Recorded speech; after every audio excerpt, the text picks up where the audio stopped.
Welcome everyone. Thank you for coming today to our Smart Women, Smart Money conference. My name is Mario McCart. I am the GA for the Life Center. In case you don't know, the Life Center stands for Literacy in Financial Education. So one of the many responsibilities is putting on mini conferences such as the one you're attending today, as well as smaller workshops that we do throughout the year to try and educate not only students, but staff and other faculty members as well when it comes to understanding finance. Our topics range from everything from basic budgeting to debt management. So we take on a lot of different issues that are areas that most people don't really want to talk about, but we all know that we need to talk about. The Life Center was started in 2010 by Dr. Simpson, who is currently outside with her first GA, and so it has grown over the years. This year we've been able to have an intern who has been invaluable to us, going around being another person to be out in the quad with us, being all over campus.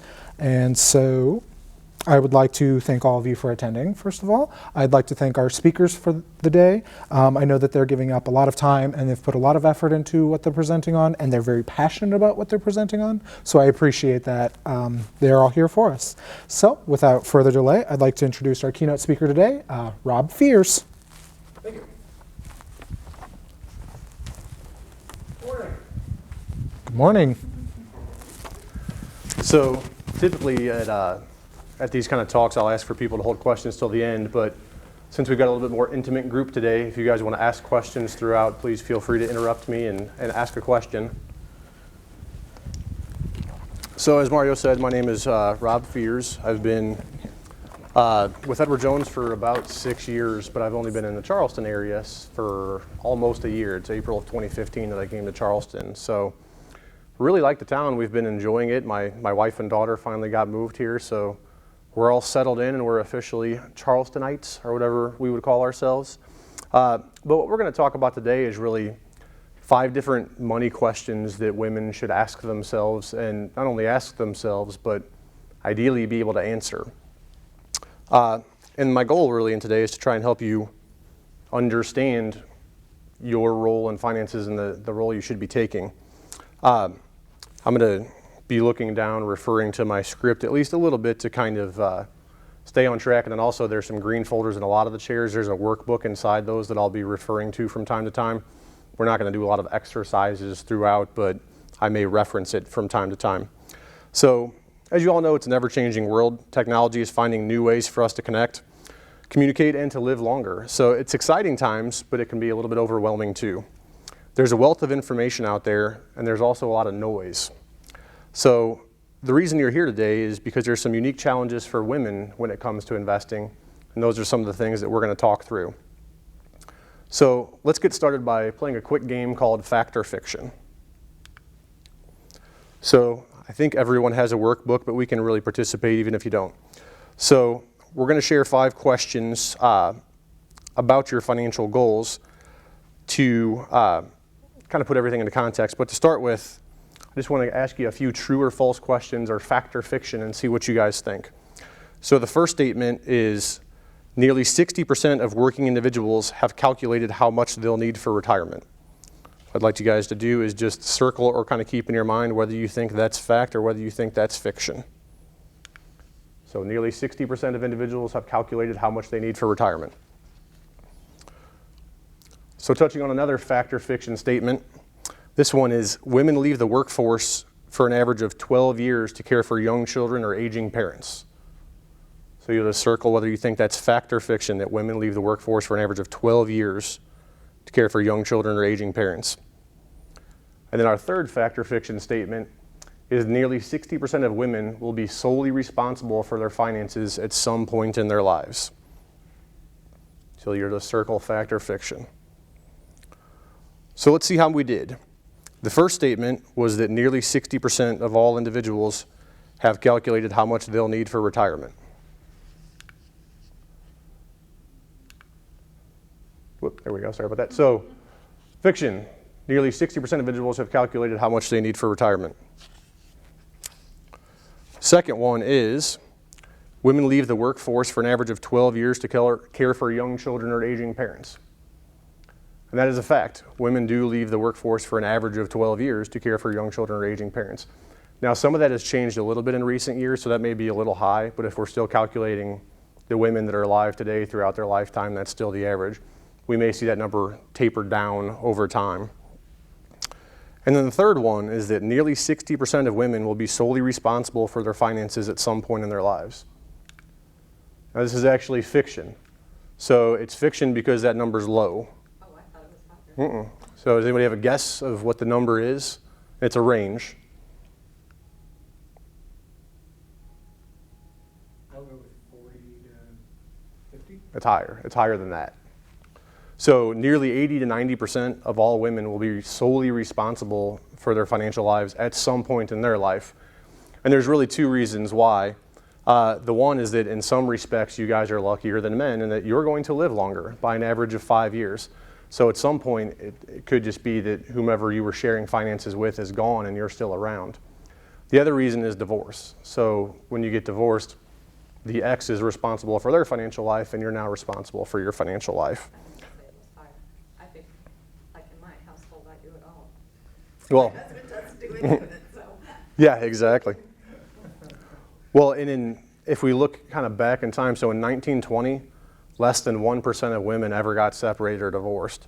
Today, and I thought the number was higher, but today apparently that number is more like 15%. I always hear 50 thrown out there, but, well, I guess 50% of marriages and then divorce, but not everybody's married.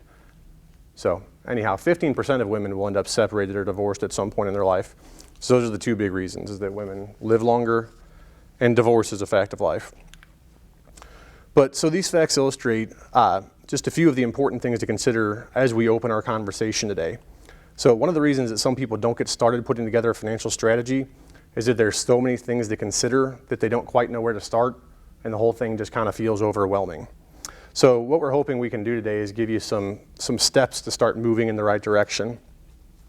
And I'll tell you the reason this is important is this happened to a client of mine fairly recently, kind of what we were just talking about, which is her husband passed away last year.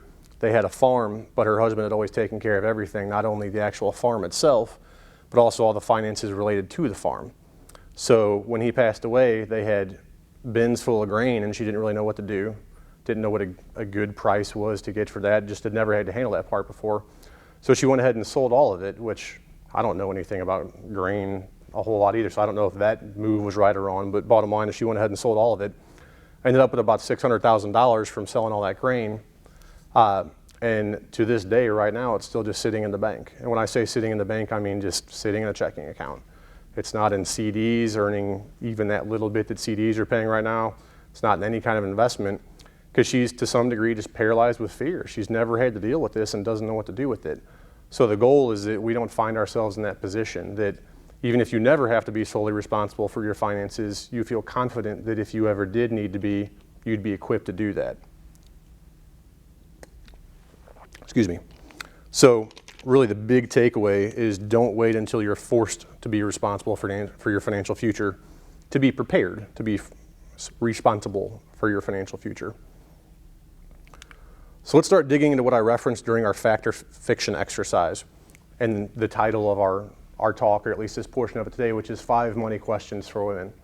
So where am I today is really just trying to kind of get an idea of what the state of affairs are. So if I told you that I need to know the best way to get to Champaign, you're going to say, well, where are you coming from? Assuming you don't know I'm in Charleston. So point being, if we're going to try and get someplace, we have to know where we're starting to know the best route to take to get there. Where would I like to be is really looking at what your kind of hopes, dreams, goals are. What are we trying to accomplish? Can I get there? I think it's fairly self-explanatory. It's really just saying, is what we're trying to accomplish realistic? If we say, well, my goal is to have $1 million saved for retirement and I can save $50 a month and I'm 55 years old, saving $1 million at this point may not be a realistic goal. So it's really level setting. Can we do what you're trying to do? How do I get there? So if you come to an agreement with whomever you're working with or you're doing it on your own and you decide that you can get there, then the next thing is how are you going to execute that plan? How are you going to get there? And then lastly, how can I stay on track? And again, whether you're working with somebody or not, that's really just monitoring from time to time to make sure that you're still moving toward the goals you're trying to move toward. So we're going to unpack each one of these a little bit more and just talk a little bit more detail about what each one means. So again, where am I today is really just the current state of affairs. So many people have a general idea of where they stand financially, but it's important to have a clear understanding of your complete financial picture.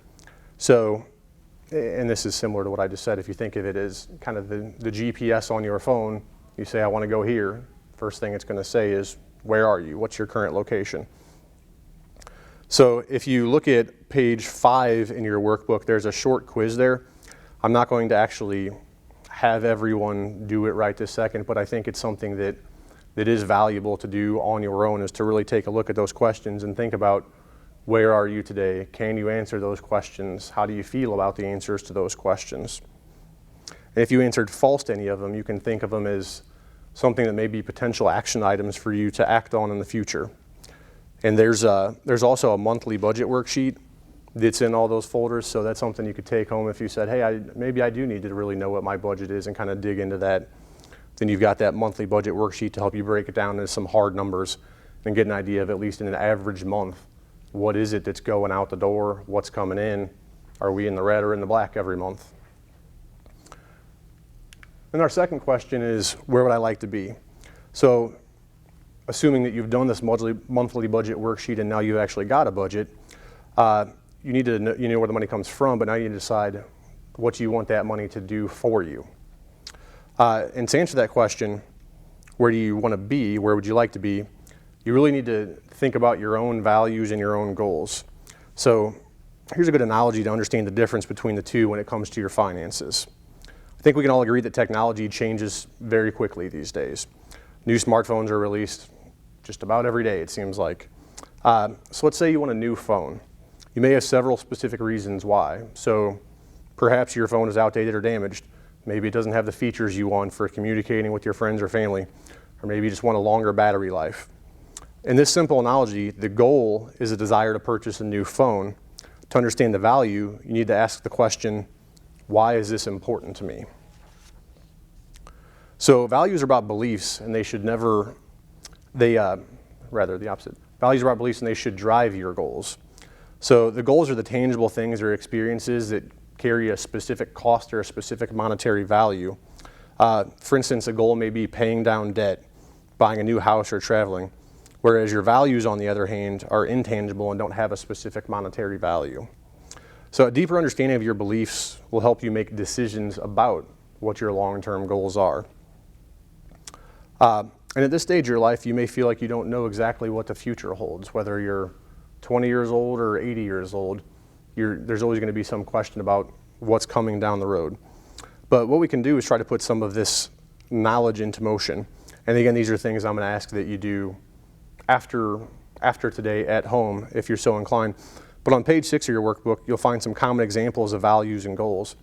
And what you can do is work through that and think about, okay, what are my values, what are my goals, and then how does that in turn pertain to my financial life? How am I going to use that information to make financial decisions? And once you've identified your values, then you can start to break them down into specific goals. So if we look at common primary financial needs, everybody's going to be a little bit different, and everyone's going to have different variables to consider. So not everything you're ever trying to do is going to fit neatly into one of these categories. But if we really look at what stage of your life you're in, most people are doing one of these things. So preparing for retirement, because most people at some point would like to retire. Living in retirement, maybe that you're already retired and you just want to make sure that you have an income stream that you're not going to outlive. Paying for education, so that could be for yourself, your children, could be for your parents, could be for your grandchildren. So there's a lot of different ways that people participate in helping the family pay for education. Planning for the unexpected, so it's a little bit easier to plan for the things that we know are going to happen. It's a lot tougher to plan for the things that we don't know if they're going to happen or when they're going to happen. But there are some things we can do to try and prepare ourselves for those potential eventualities. And then planning your estate or inheritance, and depending on where you are in your life, that can have varying levels of immediate needs. So for instance, I'm in my mid-30s. I'm not really planning for my inheritance right now. I'm planning if I were gone, are my wife and daughter going to be okay? This isn't as important to me. Preparing for retirement's pretty important to me right now. So it really just depends where you are in your life, what's going to have meaning to you. So let's walk through an example with somebody. So Beth is the oldest of 3 children. She values personal responsibility and has self-reliance, and those things have always been important to her. She has a passion for helping other people find their passion. So as a result, she's worked to build a successful career in human resources. She married in her 20s, but the two grew apart and they divorced in their early 30s. She has recently remarried and transitioned jobs. As Beth's life has changed, her goals have evolved as well, and her values have consistently helped to drive these goals. So let's talk about them in more detail as our conversation continues. So let's go back to Beth several years into her situation to understand her motivation for driving her main financial goal at this point, which is an emergency fund. So when Beth was in her mid-20s, she read that financial experts recommend that you have a 6-month emergency fund on hand, money that you could access immediately. So over a period of years, she worked to establish an emergency fund and then worked on her other financial goals after she had established that emergency fund as kind of her primary need. So this fund came in handy when Beth was laid off 2 years later and wasn't able to find work for a few months. So during that time, she was fine, but she had to dig into her emergency fund to the tune of $6,000. So she revised her budget and then asked the question of, can I get there? Can I replenish this $6,000 that I've depleted from my emergency fund? And that's really what we're going to talk about next is, can I get there? So when we talk about can I get there, you guys have probably all seen this somewhere. When we talk about SMART goals, specific, measurable, achievable, relevant, and time-framed. So we'll talk a little bit about what each one of those things mean. So the S stands for specific. So what exactly am I going to do? So if we talk about Beth's situation to see if her goal kind of passes that SMART test, as you'll recall, Beth needed another $6,000 to make her emergency fund whole after using a part of it during her job transition. So she updated her monthly budget worksheet with her income from her new job as Vice President of Associate Relations, along with her monthly expenditures and other financial information. Now she had a better idea of how much she could afford to contribute to the fund each month and how long it would take her to reach her goal. So the M stands for measurable. In other words, can you measure whether you're moving toward this goal or you're not? Now in the case of a very numerical goal, like I want to put $6,000 more into my emergency fund, it's going to be pretty easy to measure that. And if you said you want to do it over X period of years, pretty easy to measure if you're moving toward that or not. So the A is for achievable. Is it possible for me to achieve this outcome? So if I said if I'm Beth and I say over the course of 2 years, I want to replenish this $6,000 emergency fund, depending on her finances, that may be a fairly achievable goal. She said, I want to replenish this fund in 1 month. That may not be achievable depending on what her resources are. And then the R is going to be for relevant. So will it lead to a meaningful result? And this isn't just for financial goals, but really if you think about it for any of your goals in life, if they don't have relevance to you, if you don't have some sort of passion, if they're not connecting to something that matters to you, you're probably not going to move toward that goal, or you're not going to move toward it very consistently. If you said, I need to put $350 a month away to replenish this emergency fund, if you really care about that, you're probably going to do it. If that's not a real relevant goal to you and you're doing it because some guy in front of a room told you should, probably not going to keep doing it. So you have to make sure it's relevant to you. And then also that it's time bound. So it's hard to know if we're moving toward a goal if we don't know how quickly we're trying to get there. I mean, I can walk from here to Chicago and I'm making progress. Maybe it depends. Was I trying to get there in 3 hours or 3 days? So we need to have a time frame to know when we're trying to achieve what it is we're trying to achieve.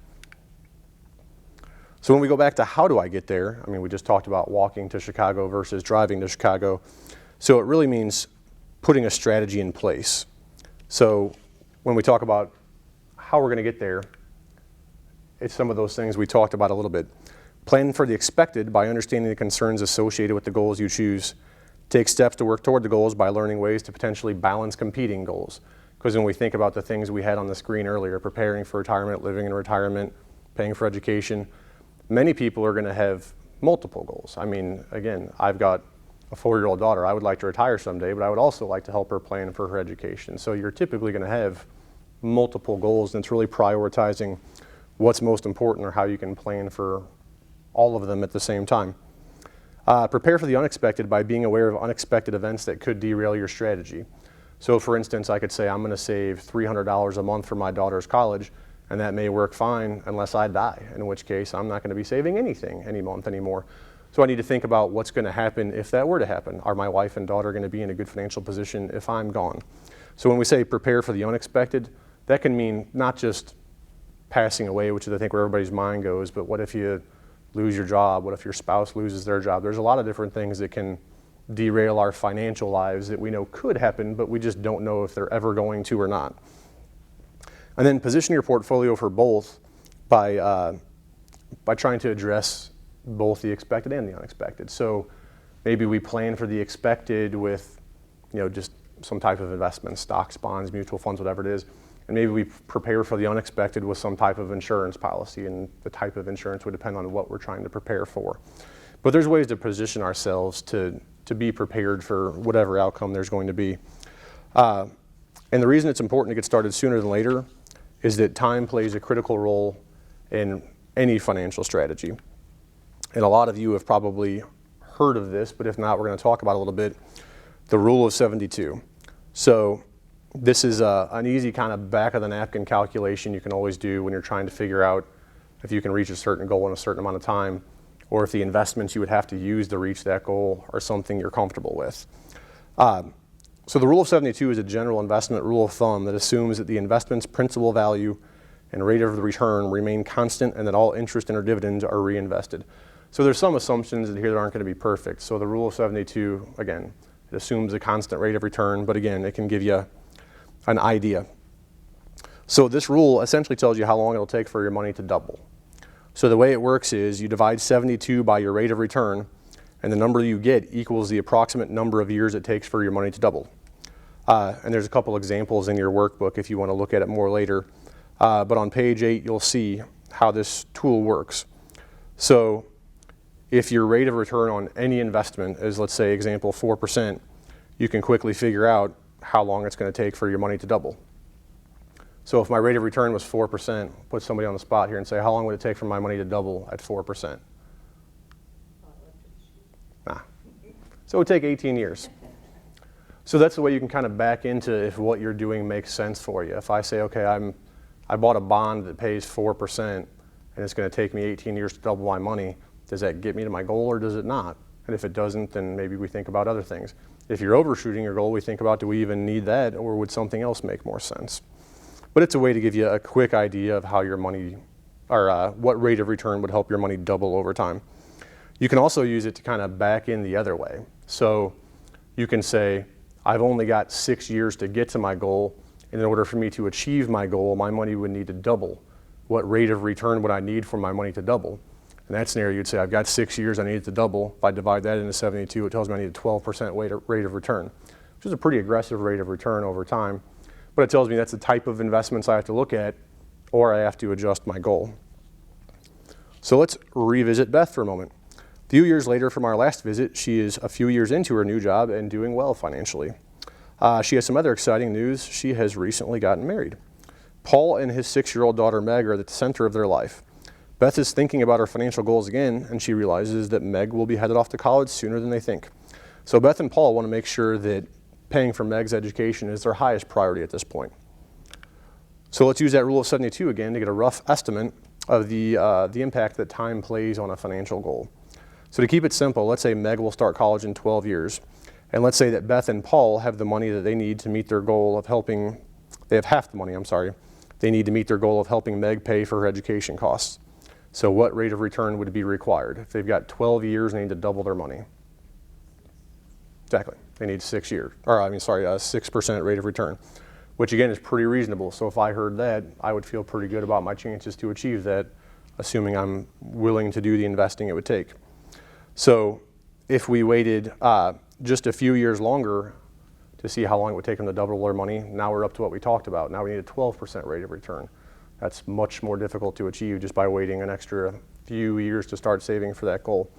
So that's what we mean that time is going to play a significant role, whether, again, it's paying for education for any of those goals. Any goal you're moving toward, the sooner you get started toward that goal, the more likely you're going to be able to actually achieve it without maybe having to invest in things that aren't as comfortable for you as some other things.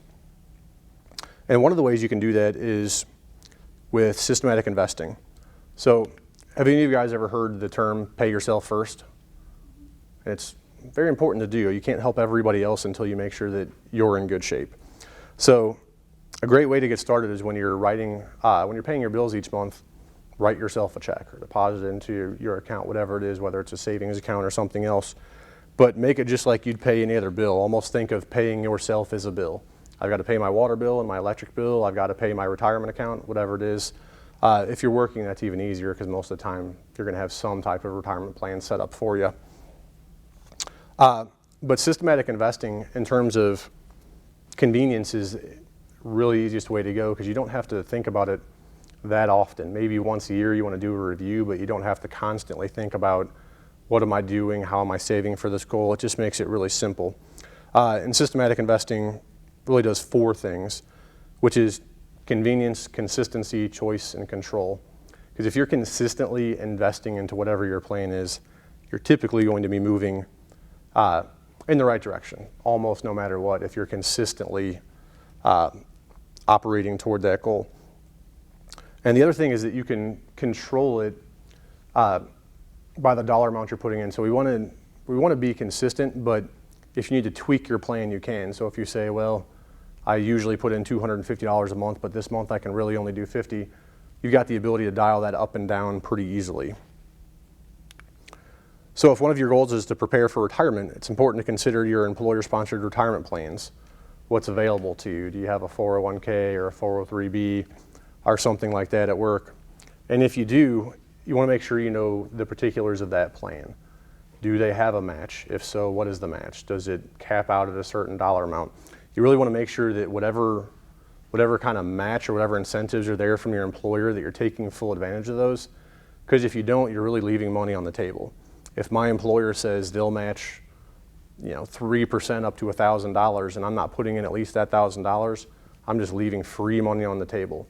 And the way I explain it to my clients is you can almost think of your match as a guaranteed 100% return. So, because I'll have people ask, well, should I put this I can afford $500 more a year. Should I put it into my 401k or should I put it in an IRA? My answer is always your 401k if you haven't met your match, because they're going to match that $500. They're guaranteeing you 100% return on that money. I don't have anything where I can guarantee you 100% return. So that's always going to be the first place you want to look. Depending on your situation, you may want to look at other alternatives also. So if you're investing in your company's retirement plan and you are achieving the full match, so you've maximized all the benefit of that retirement plan, that's where you can think about doing things outside of that plan, because they offer some different investment options, flexibility, accessibility, etc. But I would say you don't even need to have that conversation until you're fully utilizing your company's plan. And then some of those other options, when we're talking about retirement specifically, are traditional and Roth IRAs. So they're very similar, but they operate a little bit differently. A really simplistic way to look at it would be that traditional is pre-tax money, Roth is after-tax money. So there's pros and cons to everything. A traditional IRA, some of the pros are that you can take a tax, potentially, depending on your income, you can take a tax deduction as you're making that contribution. So if you make a $5,500 contribution to a traditional IRA, you can write it off of your taxes that year, depending on your income. Kind of the con, I guess, if you want to look at it that way, is that now you've got all pre-tax money in your IRA.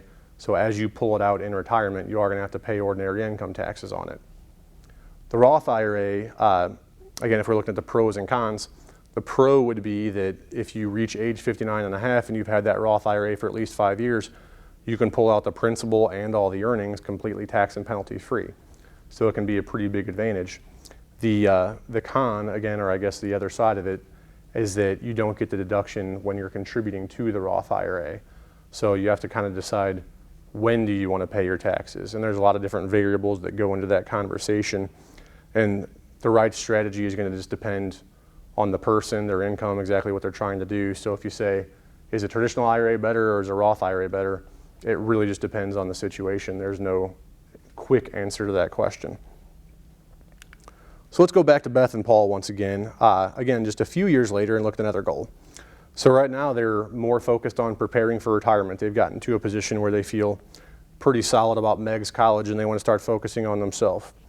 So to bring you up to speed today, Meg is only a few years from going off to college, and Beth and Paul are getting very close to meeting their goal of doubling the money that they want to use for college. Beth and Paul are now both 40.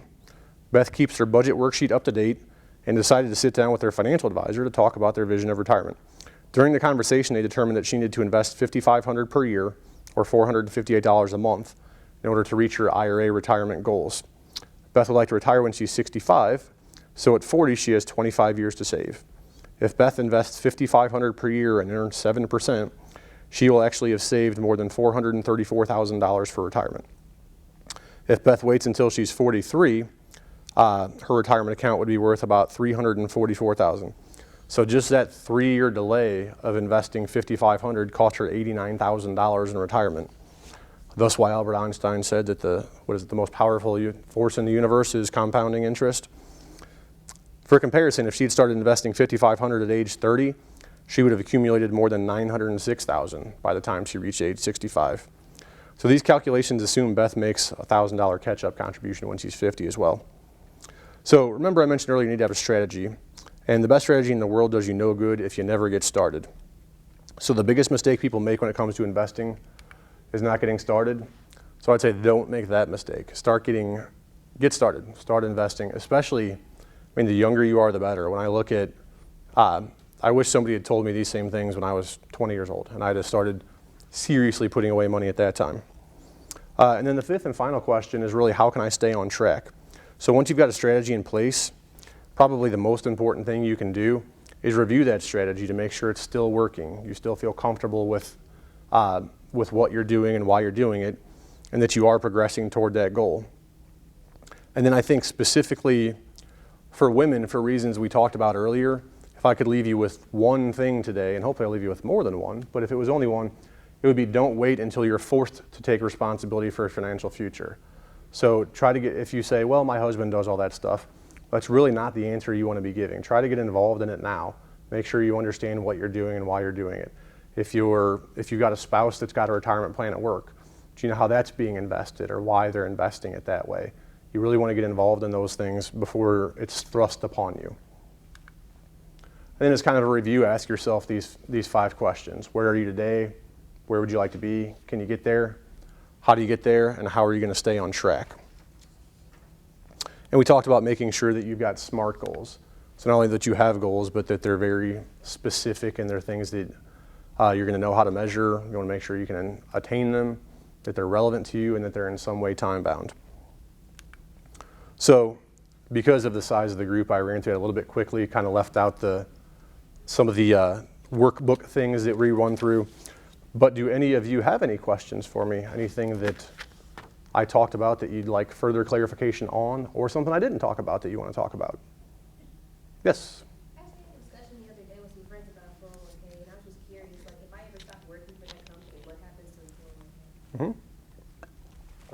It's a very good question, and one that I have from clients pretty much on a daily basis. So there's really 4 different things you can do with it, and it's another one of those things where I would say there's no right or wrong. It just depends what your situation is.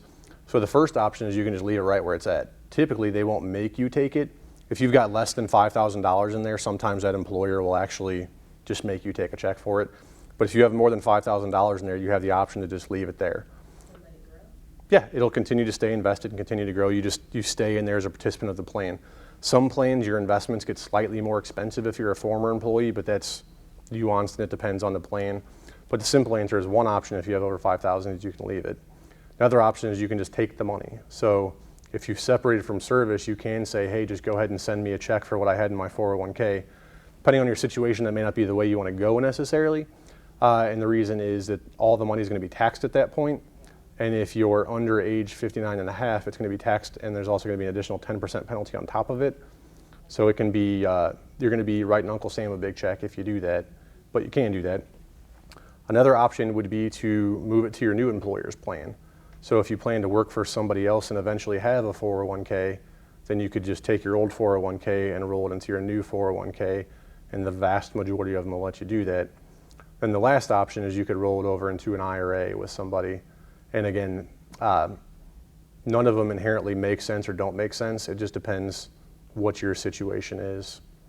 But so those are the 4 things. You can leave it, you can take a check, you can roll it into the new plan, you can roll it into an IRA. Any other questions? All right. Doesn't necessarily have to do with this, but Okay. what's the current status of inheritance tax? Like, is there a threshold that, Yeah. So, that seems to be like a moving target? mhm. And I honestly don't know the exact dollar figure this year.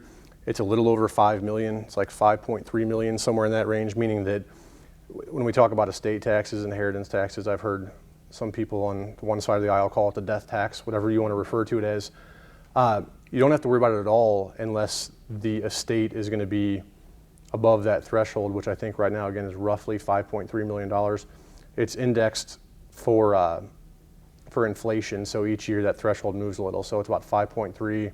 Next year maybe it'll be 5.4, 5.5, et cetera. But you're right, even the amount of the tax, so to say, what does that mean if I'm over this threshold, I have to pay 40% or 25%?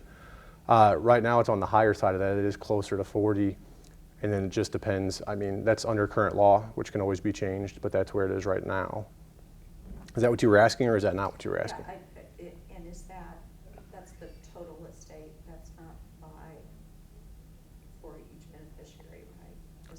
Correct. That's if the total estate is over that threshold, then whatever amount is over that threshold is subject to the inheritance tax. So that's the other thing that I think may be a little bit of a misconception is I know it's more than 5 million, but for simplicity of math, let's just say it's 5 million. If the estate is worth 5.2 million, that doesn't mean you're now subject to the estate tax on the whole 5.2 million. You're subject to estate tax on 200,000. The other 5 million is under the threshold.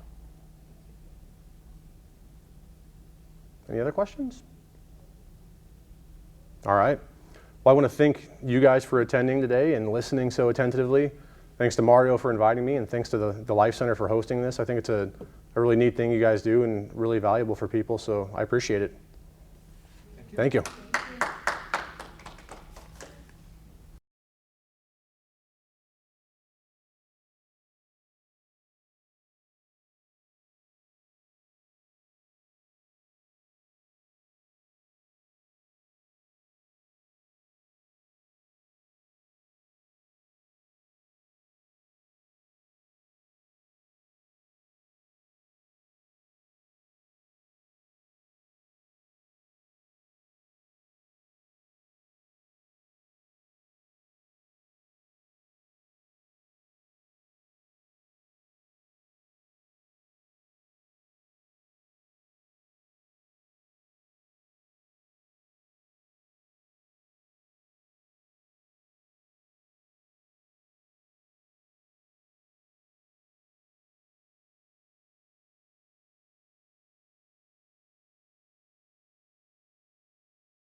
All right. Thanks for your time. Hope you enjoyed it.